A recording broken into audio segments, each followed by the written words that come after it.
আজ সকালে কলকাতা থেকে ফিরেই সরাসরি এফডিসিতে অহংকার ছবির সেটে আসেন ঢালিউডের সুপারস্টার সাকিব খান।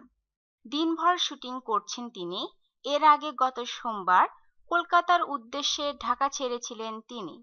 পশ্চিমবঙ্গের নদিয়ায় দুটি শোতে অংশ নেন গত সোম ও মঙ্গলবার।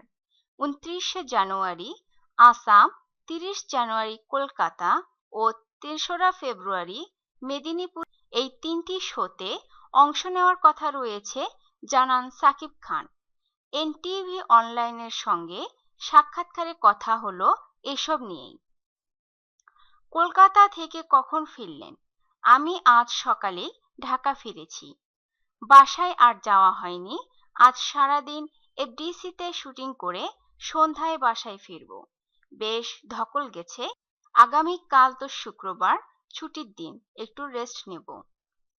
পশ্চিমবঙ্গে নদিয়ায় শো করতে গিয়েছিলেন। কেমন হলো শো? অনেক ভালো।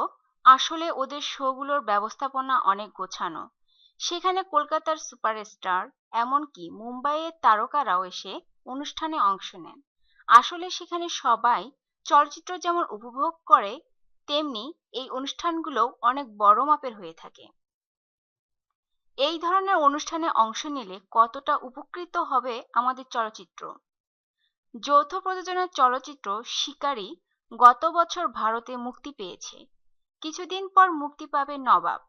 আমি চাই সেখানে যেন আমার নিজের দর্শক থাকে। শিকারীর মুক্তির আগে আমি কিছু শোতে অংশ নিয়েছিলাম। সেখানে যে আমার এত ভক্ত আমার জানা ছিল না। এরপর এখন যে শোগুলোতে কাজ করছি সেখানেও স্টেজে ওঠার পর চারদিকে সাকিব সাকিব বলে উল্লাস। আগে মনে করতাম বর্ডার এরিয়াতে আমাদের দর্শক আছে, কিন্তু এখন দেখছি ভারতের বাংলা ভাষাভাষী সব এলাকাতেই আমার দর্শক আছে। এই দর্শক শ্রেণীটা বাড়াতেই আসলে এই শোগুলোতে কাজ করছি।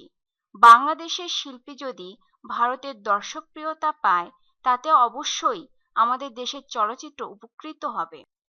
এ নিয়ে আপনার নিজের ভাবনার জায়গাটা নিয়ে যদি আরো কিছু বলতেন। আসলে আমাদের এখন নিজেদের জায়গা বড় করতে হবে। আমরা সবসময় বিনিময়ের চলচ্চিত্রের বিরুদ্ধে ছিলাম এবং আছি। কিছুদিন আগেও কিন্তু আমাদের দেশে কলকাতার একটি ছবি মুক্তি পেয়েছে বিনিময়ের মাধ্যমে।